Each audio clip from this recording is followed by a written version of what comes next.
안녕하세요. 청취자 여러분들.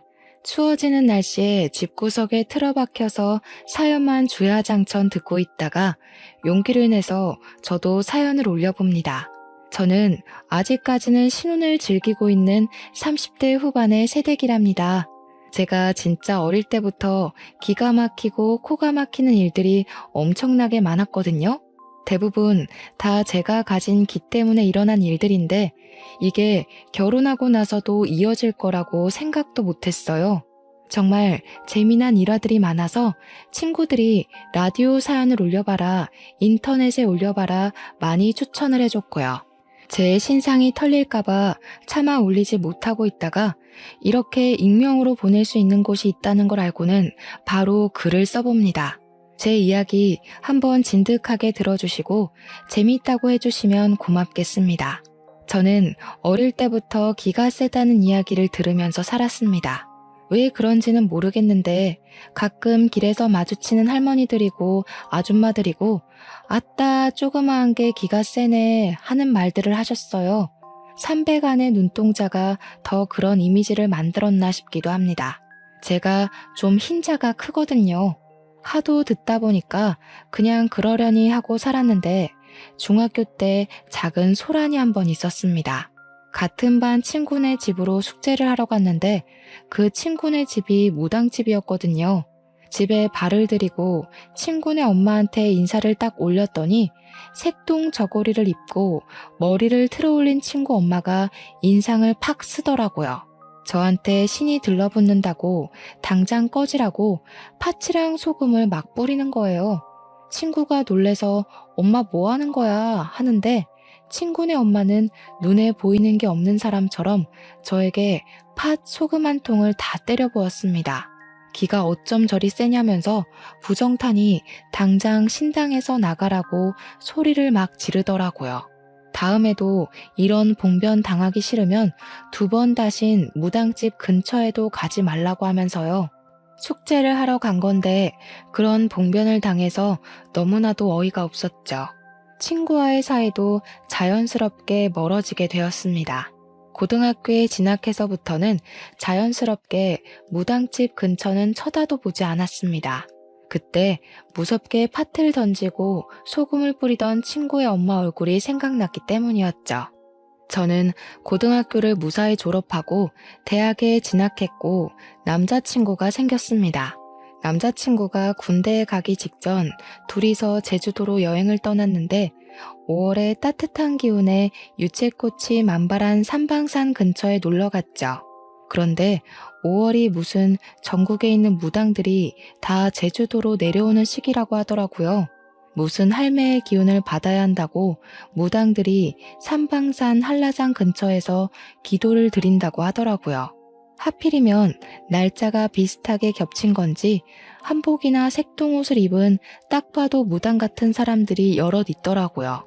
남자친구랑 아무렇지 않게 데이트를 하고 있는데 무당들과 눈이 마주칠 때마다 저한테 욕을 하더라고요.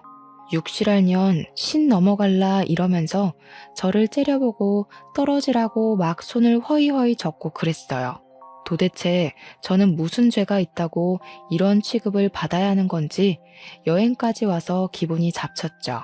오죽하면 어떤 무당이 멀찌감치 서서 저한테 자네는 신을 모셔야 해. 생각 있으면 지리산 산신령님을 찾아와 하더라고요. 소름이 막 쫙쫙 돋는데 기가 너무 세면 큰 신들이 다 달라붙는다고 그래서 그런 거라고 자기 할 말만 하더라고요. 같이 여행 간 남자친구가 저한테 소름이 돋는다면서 너 정체가 뭐야? 우리 헤어져 하더라고요. 제주도 여행까지 가서 차인 사람 바로 접니다. 근데 그때까지는 그냥 어이가 없구나 하는 마음이 더 컸거든요. 여기서부터 제가 기가 진짜 세긴 세구나 하고 느끼게 된 사건이 또 벌어집니다. 제주도에서 결국 헤어짐을 맞이하게 된 남자친구가 저랑 헤어지고 나서부터 악몽에 엄청 시달린다고 하는 겁니다. 꿈에 귀신들이 나와서 그 여자는 어디 갔어? 그 여자 데려와 이런다는 거예요. 2달 만에 피골이 상접한 채로 나타나서는 다시 만나달라고, 헤어지고 나서부터 귀신이 들러붙는 것 같다고 난리를 치더라고요. 잘못했다고 제발 만나달라고 애원을 하는데 진짜 정신 나간 놈인가 싶었습니다. 무당들 때문에 부정 탄다고 헤어지자고 하더니 귀신이 저 찾는다고 다시 사귀자는 게 말인가요? 그래서 정신 나갔냐고, 내가 너랑 다시 왜 만나겠냐고 진절머리를 쳤죠. 가서 귀신 밥이나 차려주라고 내 앞에서 이럴 바에 굿이나 하겠다 했더니 진짜 구슬했대요. 그 뒤로 애가 밤에 잠도 못 자고 점점 말라가더니 나중에는 영양실조까지 왔다고 군대에서 탈영하겠다고 난리를 치고 했다네요, 글쎄. 결국에는 휴가 나와서 굿판 지대로 벌렸다고 하는데 학교도 자퇴해버려서 소식은 끊겼습니다. 솔직히 저도 좀 무섭긴 하더라고요. 그런데 귀신들이 절 찾는 것 치고는 평온한 일상을 보내면서 살고 있었답니다. 귀신을 본 적도 없고 그 흔한 가위 한번 눌려본 적 없었거든요. 우리 집도 독실한 기독교 신자들로 드글드글했고요. 귀신보단 확실히 사람이 더 무서운 거 아닌가요? 아무튼 저는 자퇴한 전 남자친구는 깔끔하게 잊어버린 채 대학 생활을 참 알차게도 보냈습니다. 제가 동아리 활동을 꽤 열심히 했는데 그 동아리가 바로 연극 동아리였습니다. 한 학기에 한 번 서툰 실력으로 공연도 올리면서 활기찬 동아리 활동을 하고 있었죠. 근데 소극장에 귀신이 많다는 소문이 슬금슬금 돌고 있었어요. 공연 중간에 소극장 조명이 갑자기 고장이 난다던가, 무대 뒤에서 소품이 제멋대로 움직인다던가, 객석에 매번 똑같은 자리에 소복 입은 여자가 앉아있다던가 하는 소문이요. 진짜 소문이 사실인 것 마냥 무성하고, 제가 연극 동아리 들어오기 전부터 있었던 선배는 귀신을 봤다고 우기기도 했어요. 근데 저는 4년 내내 동아리 활동을 진짜 열심히 했음에도 불구하고 귀신은 한 번도 못 봤거든요. 오죽하면 궁금해서 소극장에서 밤이라도 새워야 하나 싶을 정도였습니다. 일이 생겨서 야간 작업을 못하는 날이면 다음날 꼭 동아리 애들이 귀신을 봤다고 호들갑을 떨었거든요. 문제없던 조명이 갑자기 터져나간다던가, 소품을 잘 정리해뒀는데 만진 사람도 없는데 소품들이 제각기 떨어져 있다던가 하는 일이요. 제가 없을 때만 그런 일이 생기니까 귀신이 나를 따돌리나 싶을 정도였습니다. 아무튼 그게 동아리 활동에 열을 올리던 시점에 저는 새 남자친구가 생겼죠. 우리 동아리 사람은 아니었는데 연극영화과를 다니던 엄청 잘생긴 미남이 동아리 공연을 심심해서 보러 왔다가 무대에 선 저를 보고 반했다는 겁니다. 서툴게 대사 하나하나를 치는데 전공자의 느낌은 없어도 진심이 느껴지는 연기였다며 홀딱 반해버렸대요. 제가 뭐 청초한 분위기를 자아내는 그런 여자라나 뭐라나. 삼배가 아니라 귀신 눈깔 가졌다는 이야기는 들어봤어도 청초하다는 이야기는 처음 들어서 조금 우쭐했네요. 굳이 동아리 사람들끼리 하는 뒤풀이 자리까지 나타날 정도로 저를 쫓아다녔습니다. 우리 동아리가 연극 동아리임에도 불구하고 전공자들은 가입할 수 없었거든요. 아마추어들 기죽게 전공자가 들어오면 분위기가 파삭 삭는다고요. 남자친구는 연극영화과에 재학 중이라 당연히 우리 동아리에 가입은 할 수 없었죠. 그렇지만 저를 쫓아다니면서 잡일이라도 시켜달라고 허구한 날 동아리방 찾아와서 저한테 치근덕댔어요. 밥 먹자, 커피 먹자, 시험 공부 같이 하면 안 되냐 하면서요. 지는 시험도 우리랑 다르면서. 결국 사귀는 수순으로 가게 되었어요. 생긴 거 하나는 끝내줬거든요. 원래 남자는 얼굴 뜯어먹고 사는 거라고 했습니다. 우리 엄마가요. 아무튼 그렇게 연애 잘하고 저는 대학교를 졸업하고 불문과 전공을 살려서 취직을 하게 되었습니다. 프랑스 책을 번역하는 작업을 했는데 임금이 무척이나 쏠쏠했고 부업하기도 좋았습니다. 처음에는 프리랜서로 일하고 싶었지만 출판사에서 돈을 꽤 얹어주겠다는 말과 외주 작업하는데 터치 안 하겠다는 조건을 걸었어요. 구직난에 시달리는 친구들을 보면서 저는 참 운이 좋다고 생각했습니다. 중간중간 부업으로 논문 번역도 해주고 통역 알바도 뛰면서 돈을 쓸어 모으기 시작했습니다. 사회 초년생 치고는 돈을 꽤 많이 만질 수 있게 되었죠. 그 돈 벌어서 다 어디다가 썼는지 궁금하시죠? 바로 남자친구 뒷바라지 했습니다. 연극하는 남자가 벌어봐야 돈을 얼마나 벌겠습니까? 제가 밥 먹여, 옷 사줘, 커피 사줘 다 해줬죠. 연극 공연하면서 틈틈이 영화사의 프로필 사진인지 뭔지를 돌리고 배우로 성공해보겠다고 열심히 노력을 하더라고요. 그게 기특해서 제가 돈 쓰는 거 아까운 줄 모르고 다 쏟아부었죠. 그렇게 시간이 흐르고 흘러서 연애한 지 몇 년이 지난지도 까먹은 어느 날 남자친구가 저에게 그러더라고요. 우리 엄마가 너 한번 보고 싶다는데 만나보는 게 어떻겠냐고. 우리가 연애한 지도 벌써 6년이 넘었다고. 나이도 나이였고 이 사람이랑 이렇게 만나다 보면 자연스럽게 결혼도 하지 않겠나 싶어서 고개를 끄덕였습니다. 잔뜩 긴장한 상태로 꽤 꾸미고 나가 남자친구의 엄마를 기다렸죠. 근데 멀리서부터 저를 한눈에 알아보고 다가온 어머님이 저를 보자마자 땡 하면서 싫은 소리를 픽 내뱉는 거예요. 귀가 심상치 않다더니 진짠가 보네 하시는데 이게 다 무슨 소리지 싶었어요. 지금 남자친구 만나면서 기가 세다는 이야기를 단 한 번도 입에 올리지 않았고 무당집은 근처도 안 갔으니까 그럴 일이 없었는데 말이죠. 오죽하면 제주도로 여행 가자고 하길래 5월은 죽어도 안 된다고 피하기까지 했거든요. 우리 아들이 너랑 만나면 아들 기가 팍팍 죽는다고 하던데? 어머님 무당이세요? 저는 너무 놀라서 남자친구네 어머님께 무당이냐고 되물었죠. 저런 소리를 할 사람은 무당밖에 없으니까 합리적인 의심이었다고 생각했습니다. 그러자 어머님께서 하는 말이 무슨 소리냐고 내가 왜 무당이야?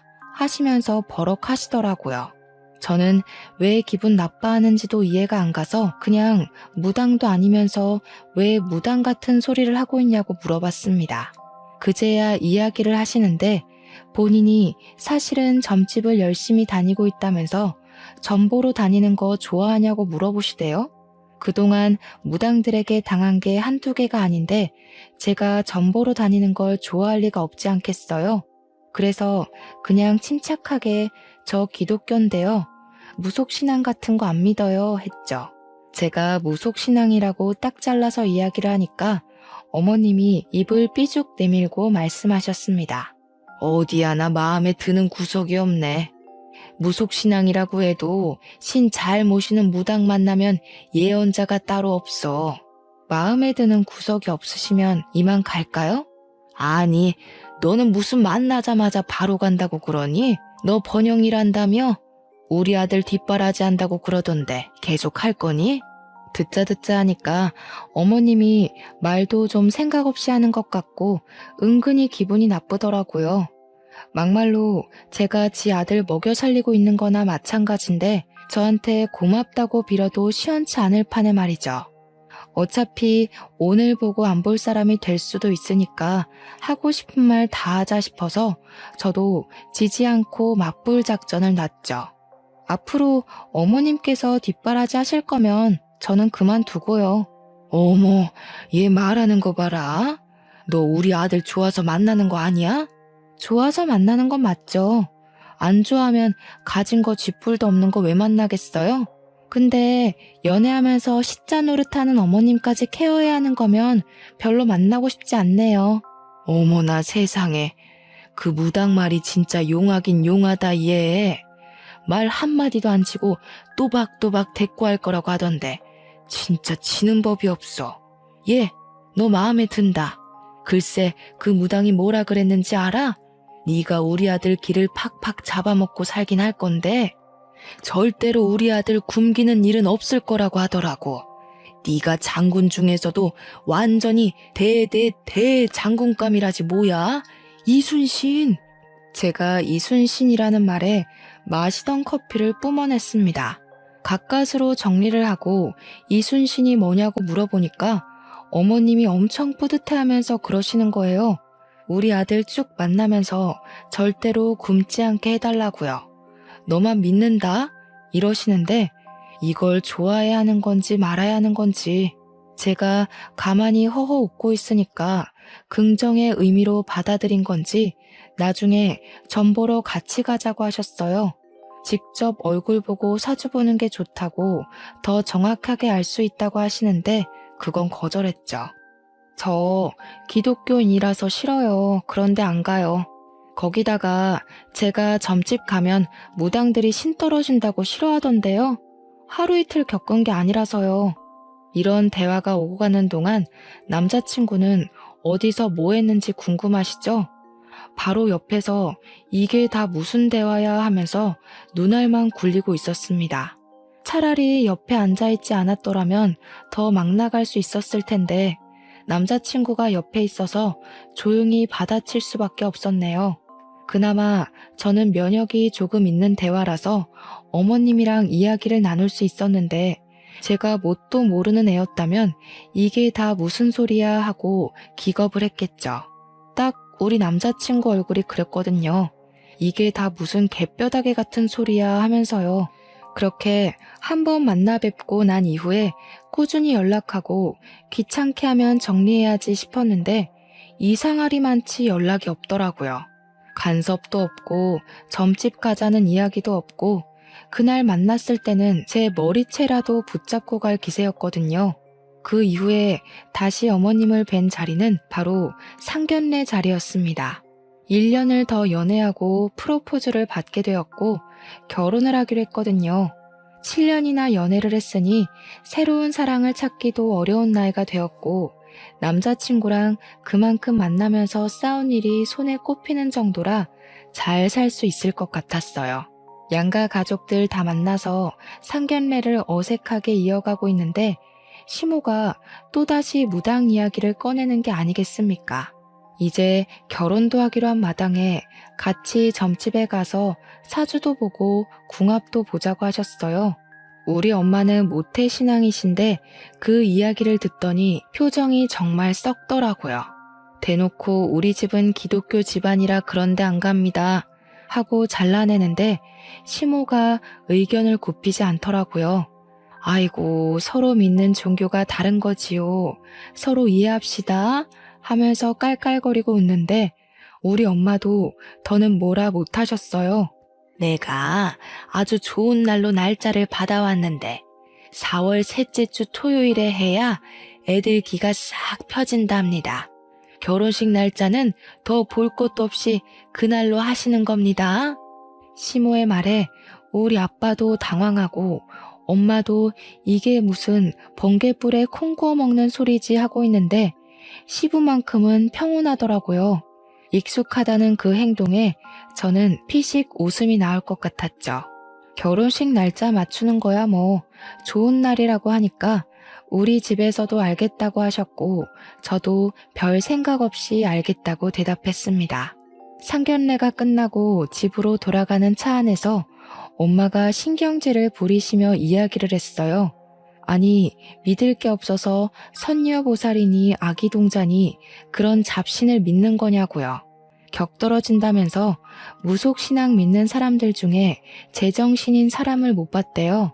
굿한다고 돈 써, 부적 산다고 돈 써 하면서 구시렁거리는데 그렇게까지 비약할 일인가 싶긴 했습니다. 결국에는 4월 셋째 주 토요일에 결혼식을 올리고 만인의 축하를 받으면서 신혼여행길에 올랐습니다. 근데 공항에 도착하자마자 시모한테서 전화가 온 거예요. 있는 호들갑 없는 호들갑 다 떨면서 오늘 사주에 물이랑 가까이 하지 말라고 나왔다고 저한테 너는 기가 세서 모르지만 우리 아들은 절대 안 돼 하시더라고요. 저희 신혼여행지는 몰디브였거든요. 사방팔방 바다로 둘러싸여 있는데 물이랑 가까이 하지 말라고 하니까 기가 막혔죠. 오죽하면 남편한테 너 그냥 여기 있을래? 나 혼자 갈게 라고 했다니까요. 결국 몰디브까지 같이 가긴 했는데 남편은 진짜 쫄보라서 그런 건지 물에 안 들어가고 구경만 하고 있더라고요. 저는 오기가 생겼어요.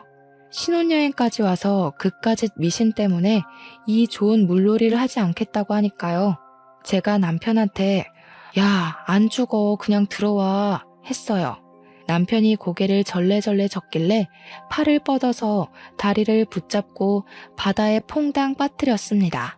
처음에는 소금물 잔뜩 먹고 눈 따가워 하고 있는데 한 15초 정도 지나서 갑자기 악 소리를 내는 게 아니겠어요? 왜 그래? 무슨 일인데? 하는데 남편이 다리가 아파 다리 난리를 치더라고요.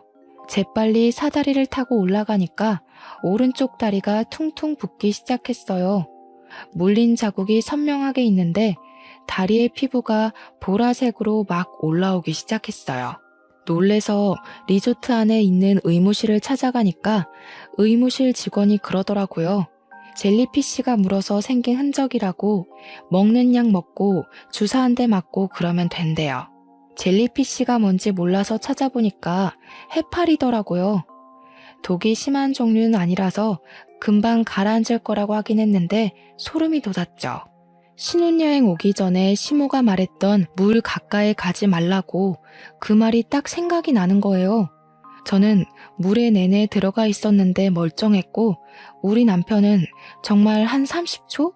그 정도 바다에 빠진 건데 바로 해파리가 물다니 대박이다 싶었죠. 저도 모르게 그 무당한테 점점 스며들고 있었어요. 신혼여행 다녀와서도 시댁에 인사를 드리러 갔는데 시모가 저를 딱 보더니 오늘 사주에 고기 먹지 말라 그러더라 하시는 거예요. 평소에 고기 반찬 없으면 밥이 잘 안 넘어가는 저에게는 무척이나 시련처럼 느껴졌어요. 시모가 다 제 생각해서 차린 반찬이라며 풀떼기가 가득한 한 상을 차려주셨습니다. 대충 먹고 고기는 내일 먹자고 하시는데 초록색, 주황색 나물들을 보니까 한숨만 푹푹 나왔습니다. 온갖 나물 반찬에 밥 한 대 비벼서 대충 먹고는 못다한 이야기를 나누고 집으로 돌아왔죠. 제가 꼭 햄이라도 있어야 밥을 먹거든요. 고기 반찬 없으니까 밥이 잘 안 넘어갔어요. 배가 너무 고프고 뭐라도 먹어야겠다 싶어서 노점상을 들렀는데 때마침 닭꼬치를 팔고 있는 거예요. 남편이랑 신나서 둘이 닭꼬치를 배 터지게 먹고 집으로 돌아왔는데 그날 저녁부터 배가 너무 아팠어요. 식은땀이 줄줄 나고 배가 찢어질 것처럼 아프고 밤에 화장실을 8번 갈 정도로 설사를 계속했습니다. 다음날 몸무게가 3kg이나 빠져 있었어요. 놀래서 병원을 찾아가니까 탈수 증상도 있대요. 장염이라는 판정을 받고 일주일 내내 설사하고 토하고 난리 법석을 떨었습니다.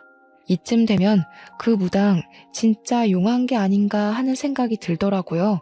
고기 먹지 말랬는데 닭꼬치 먹어서 장염에 걸린 것 같았어요. 근데 무당이 그런 말을 했다고 했잖아요. 남편이 저랑 살면 기가 팍팍 죽을 거라고요. 우리 남편이 나름 연극 무대만큼은 오래 해가지고 불러주는 곳도 많고 연극은 꾸준히 하고 있었거든요. 그런데 남편이 준비하는 공연마다 자꾸 사소한 문제들이 불거지는 거예요. 같이 공연을 올리던 배우가 폭행 사건에 휘말리면서 공연 자체가 구설수에 올라서 일찍 막을 내리게 된다던가, 해외에서 공연 대본을 들여와서 공연하던 도중에 라이센스 문제로 소송이 걸려서 공연이 중단된다던가, 소극장에서 공연을 하던 와중에 조명 전선 쪽이 합선이 되면서 소극장에 불이 나서 전원이 대피하는 큰 사고가 있기도 했어요. 오죽하면 대학로 자체에서 삼재에 걸린 게 틀림없다고, 안 그러면 각 공연마다 이렇게 사건 사고가 터질 수 있는 거냐고 말도 나왔죠. 그런데 문제는 그 사건 사고가 터질 때마다 우리 남편이 꼭 그 자리에 있었다는 거였어요. 주위에서도 우리 남편 보고 운도 나쁘다고 모든 일에 다 껴있으니 마음고생 심했겠다고 위로 아닌 위로를 했죠. 문제는 구설수에 자꾸 휘말리니까 운빨 믿는 연출들이 우리 남편을 점점 기피하게 되고 작품에 불러주지 않게 되더라고요. 그게 다 결혼하고 1년 만에 일어난 일이었거든요. 저는 번역 일에 통역 알바에 승승장구하다 못해 각 세계의 정상들이 모여 하는 회담 자리까지 초청받아서 통역 일을 했거든요. 프랑스어 통역가로도 이름을 펄펄 날리고 번역 작가로도 날리고 있었는데 우리 남편은 저랑 다르게 확 죽어가고 있었던 거죠. 제가 이름을 날릴수록 남편은 구설수로 이름을 날리기 시작했고요. 오죽하면 우리 시모가 우리 아들 기 다 빨아먹는다면서 눈물을 짓기도 했고요. 저한테 눈치 주는가 싶다가도 그래도 네가 우리 아들 먹여 살린다니까 믿어본다면서 제 손을 꼭 잡기도 하셨어요. 한 가지만 하시지 이랬다가 저랬다가 하니까 저도 좀 기분이 별로였죠. 시모가 은밀하게 저한테 부모한테도 못 얻어먹을 밥상을 제가 차려줄 거라고 했대요. 남편이 점점 집에 있는 시간이 길어지니까 시모가 슬슬 아이 타령을 하기 시작했습니다. 저한테 넌지시 아이 계획은 언제 세울 거냐고 전보로 가게 말을 해달라고 하는데 별 생각 없었거든요. 그때까지만 해도 제가 일을 열심히 하고 있고 불러주는 데가 많다 보니까 아이 생각은 전혀 하지도 않았죠. 그랬더니 시모가 제 눈치를 슬쩍 보면서 무당이 그러던데 신혼 때 빨리 아이를 가져야 그나마 길을 나눠서 아들 일이 잘 풀릴 거라고 했다고요. 제가 돈을 쓸어 담고 잠도 못 잘 정도로 바빠 죽겠는데 임신할 때는 아니다 싶었죠. 좀 더 있다가 가질 예정이라고 두루뭉술하게 대답을 했더니 시모가 눈치를 줬어요. 애 낳기 전까지는 우리 아들이 내내 피가 마를 일만 가득하던데 하면서요. 예, 그러면 내가 부적 쓴 거 있는데 그거라도 좀 들고 다니면 안 되겠니? 이러면서 하도 귀찮게 굴길래 알겠다고 했습니다. 길을 눌러주는 부적이라고 하면서 꼭 지니고 있으라고 신신당부를 하길래 가방 속에 넣어두고 다녔어요. 그런데 그 부적을 들고 다니면서부터 저한테 이상한 일들이 벌어지기 시작했습니다. 멀쩡한 길을 걸어가다가 갑자기 튀어나온 돌부리에 걸려서 자빠지거나 하는 그런 운 나쁜 일들이요.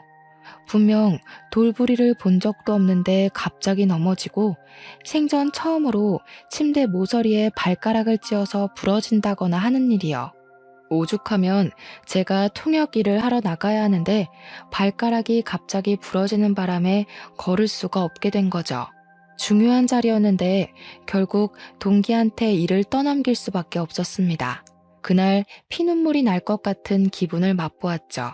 근데 웃긴 건 저한테 그런 사소한 불행한 일이 벌어질 때마다 남편한테는 일이 쑥쑥 들어오기 시작한다는 거였어요.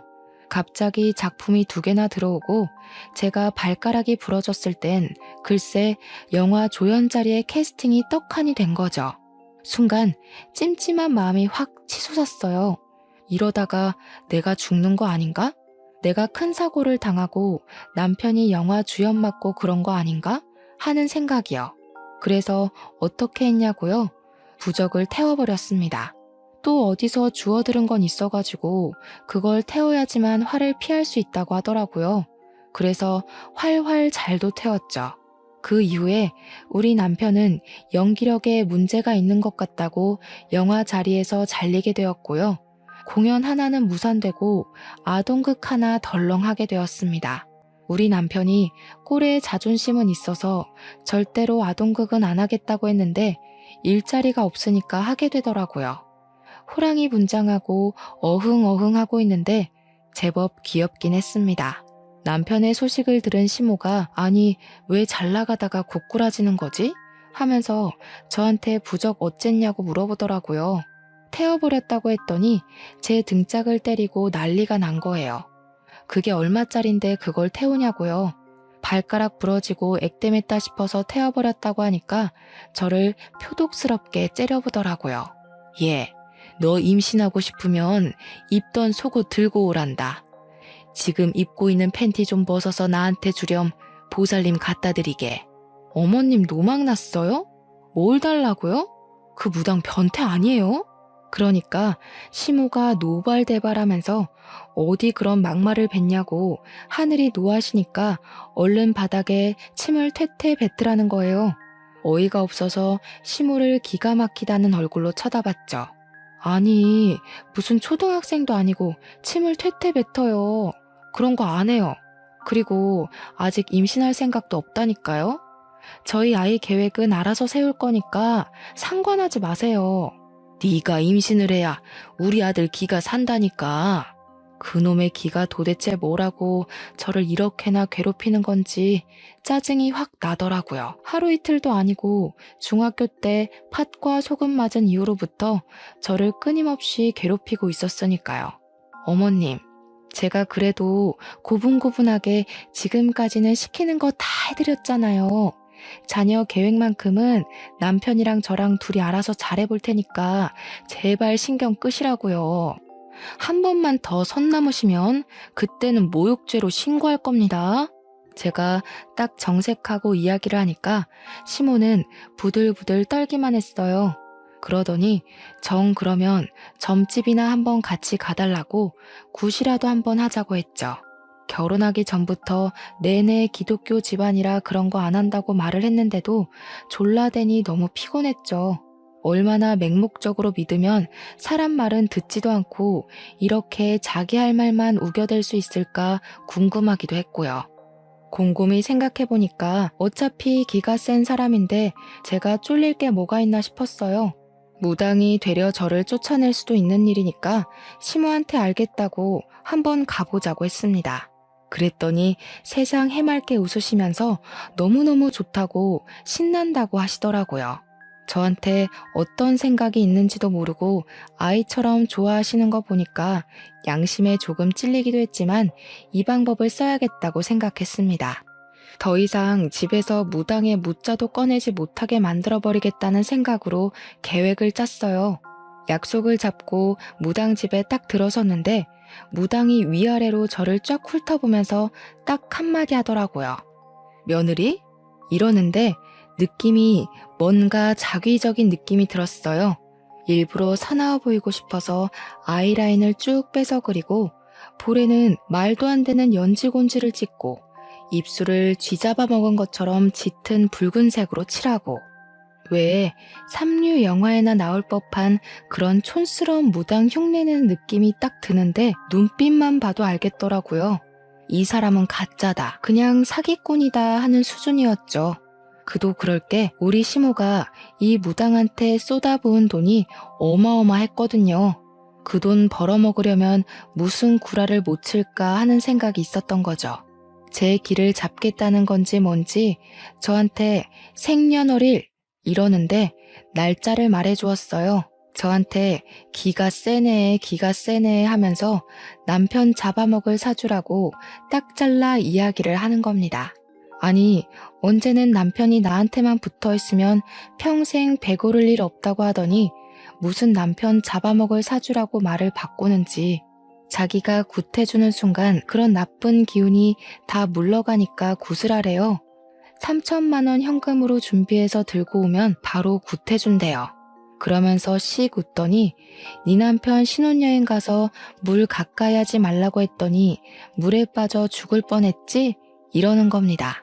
제가 신혼여행 가서 시모한테 해파리에 물렸다고 하면 걱정 많이 하실까봐 그냥 물에서 큰일 날 뻔했다고만 둘러 이야기했거든요. 해파리에 물렸다는 건 꿈에도 모르는 시모가 무당한테 가서 그냥 물에 빠져 죽을 뻔했대요 하고 말한 거죠. 무당은 가짜 정보를 듣고 마치 자기가 꿰뚫은 것 마냥 저한테 이야기를 한 거고요.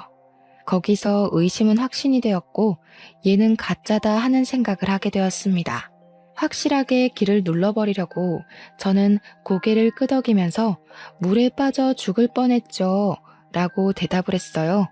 그게 다 너한테 더러운 물귀신이 들러붙어서 그런 거야. 그 귀신을 떼어내려면 내가 굿을 해야지만 돼. 물귀신 때문에 네 남편이 그 좋은 데 가서 물에 빠진 거야. 수영장이 얼마나 위험한 줄 알아? 분명 그 리조트에서 죽은 사람이 한둘이 아닐 게야. 바다에 빠졌다가 해파리에 물린 것이었지만 그냥 물이라고 시모에게 말을 했으니 무당도 수영장인 줄 알았던 거죠. 너네 처음 시댁에 간 날에 화를 입지 않은 것도 내가 말한 대로 나물만 먹어서 그런 거다. 그날 내 말 안 듣고 고기 먹었으면 너네 부부 황천길로 갔을 게야. 솔직히 웃음 참느라 진짜 죽는 줄 알았습니다. 그날 저 닭꼬치 먹고 장염 걸렸잖아요. 황천길은 아니었지만 일주일 내내 설사하느라 죽는 줄 알긴 했죠. 아, 그 닭꼬치 집은 위생 난리 나서 벌금 먹었더라고요. 그래서 장염에 걸린 모양이었습니다. 이야기를 듣는 내내 이놈 아주 가짜구나 하는 생각이 들었고 저도 계획한 대로 본때를 보여주기로 했습니다. 저도 연극 동아리에서 연극을 올렸던 그 실력을 발휘하기로 했어요. 순간 삼배간 눈을 확 치켰더니 무당이고 시모고 둘 다 헉 하면서 숨을 들이켜더라고요. 제가 눈을 치켜뜨면 진짜 공포영화에 나오는 얼굴처럼 무서워지거든요.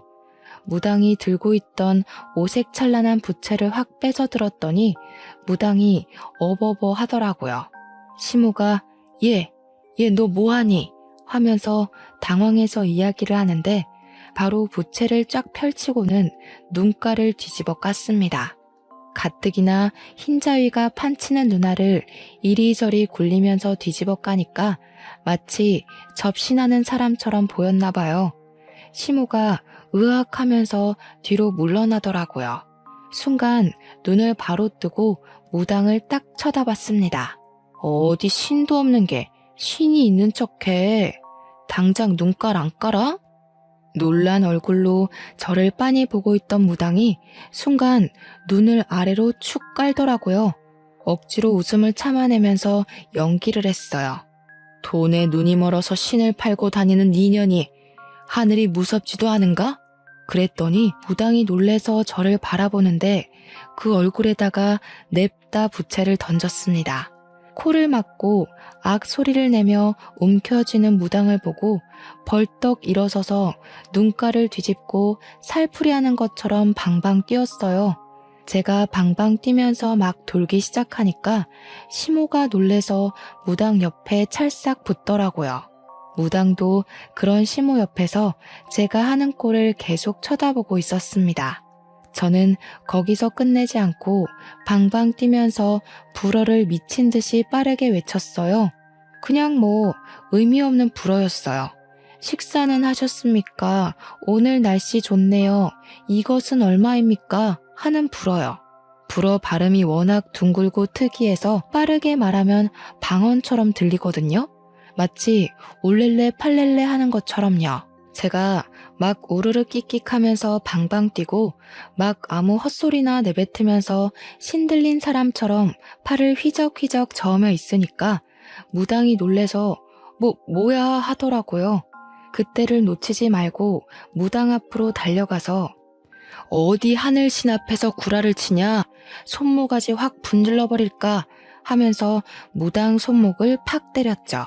무당이 저한테 무릎을 꿇더니 아이고 죄송합니다. 잘못했습니다. 살려주십시오 하는 거예요. 시모는 황망한 눈빛으로 무당 한 번 저 한 번 쳐다보고요. 우리 며느리 귀신 들린 거야? 무당한테 조용히 이야기를 하는데 무당은 계속 엎드려서 살려주십시오. 잘못했습니다만 반복했어요. 근데 사실 저도 언제까지 귀신 들린 척하고 있을 수 없잖아요. 순간 어떻게 마무리를 해야 하나 고민하고 있다가 그냥 픽 쓰러지는 연기를 했습니다. 쓰러질 때 허리를 좀 세게 부딪혀서 아프긴 했지만 확실한 효과를 주기 위해서는 이 방법이 최고였거든요. 제가 기절한 사람처럼 가만히 누워있으니까 멀찌감치 벌벌 떨고 있던 시모가 저한테 슬금슬금 기어왔어요. 저기 하늘신? 며느님? 아가야? 별 호칭으로 저를 다 부르더니 무당한테 119 불러야 하는 거 아니냐고 하더라고요. 119까지 오면 큰일 날 것 같아서 눈을 번쩍 떴습니다. 제가 기척없이 눈만 번쩍 뜨니까 시모가 또 놀래가지고 뒤로 확 물러나더라고요. 그러고는 태연하게 일어나서 자리에 딱 앉고는 아무 일 없었다는 듯이 가만히 있었죠.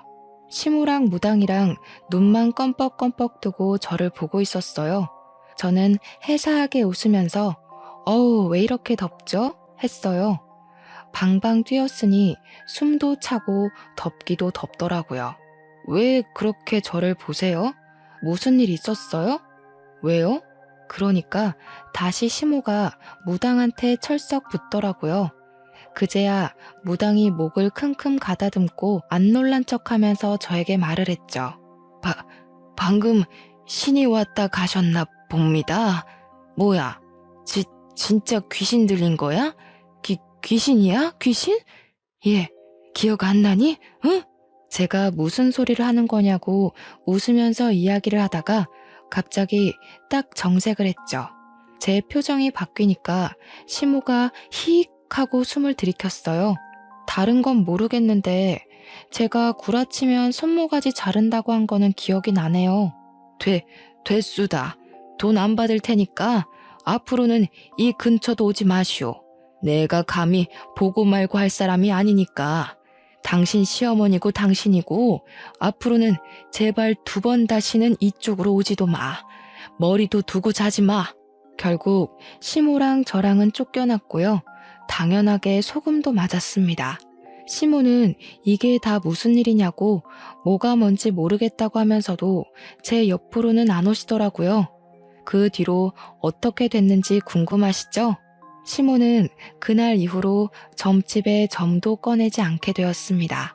저한테는 물론이고 가족들한테까지도 무당 타령, 점집 타령, 부적 타령, 굿 타령 전부 다 뚝 그치셨어요. 시부가 하도 궁금해서 요즘은 왜 점보러 안 다니냐고 물어봤더니 시모가 갑자기 소름이 돋는다면서 팔을 막 문지르시더래요. 그러면서 우리 집에 큰 신이 사는데 무슨 점을 보러 가냐고 됐다고 이제 그런 거 안 믿는다고 했대요. 큰 신이 산다는 게 뭐야? 하면서 시모한테 되물으니 저한테 물어보라고 했다는 거예요. 시부가 궁금해서 못 참겠다며 그날 점집 같이 가서 도대체 무슨 일이 있었던 거냐고 하더라고요. 너네 시엠이 말이다. 어떻게 점집 끊게 만든 거냐? 내가 카드를 잘라버리고 현금을 막아버렸을 때도 꾸역꾸역 빚내서 가던 사람인데 말이야. 남편도 도대체 어떤 방법을 쓴 거냐고 궁금하다고 난리를 치길래 결국 이실직고 했죠. 시부랑 남편만 몰래 불러놓고 신들린 연기 한번 보여주니까 둘 다 침만 꿀꺽 삼키더라고요. 남편이 저한테 그랬어요. 너처럼 연기 기가 막히게 하는 비전공자가 있는데 내가 연기로 먹고 살 수 있겠냐? 시부도 저한테 여우주연상감이라며 박수 신나게 쳐주셨고요. 그 이후로 남편은 예전처럼 다시 연극판에서 공연 들어오는 거 열심히 하고 항상 감사하며 살고 있고요. 저는 늘 그랬던 통번역일 하면서 누구보다 알차게 시간을 보냈어요. 얼마 전에는 양가에서 그렇게 바라고 바라던 임신까지 했습니다. 열심히 기타령하던 시모는 당연히 그런 이야기 쏙 들어갔고요. 그 틈을 타서 우리 엄마가 시모 모시고 교회 다니기 시작했어요. 어차피 신 믿는 거 좋아하시면 예수님이나 믿자고요. 다행히 예배 보는 게 또 재미있으신지 두 분이 단짝처럼 교회 봉사도 하시고 잘 지내고 계신답니다. 제 이야기 어떠셨나요? 무속신앙 믿는 시모 제대로 퇴치했죠? 이만큼 확실한 방법도 없는 것 같습니다. 여러분도 저와 비슷한 일을 겪고 계신다면 간단한 불어 몇 개 외워서 해보셔요. 생각보다 간단하고 조금의 쪽팔림만 참아낼 수 있다면 최고의 선택이라 믿어 의심치 않습니다. 점 보는데 몇 천만 원을 쏟아부었다는 우리 시모도 한 방에 나가 떨어졌으니까요. 이제 저는 남편이 제 기에 눌려 산다는 이야기도 아이를 낳으면 기가 나눠진다는 이야기도 믿지 않습니다. 그저 각자의 자리에서 충실하게 하루하루를 살다 보면 서로 좋은 일이 언젠간 터지겠죠. 남편도 꾸준히 노력하고 있으니까 그 자리에서 더 좋은 배역을 맡아 연기할 날이 올 거라고 믿어요. 저도 더 열심히 일해서 우리 가족 먹여 살리는데 힘써 보겠습니다. 저는 여기서 마무리하도록 하겠습니다. 감사합니다.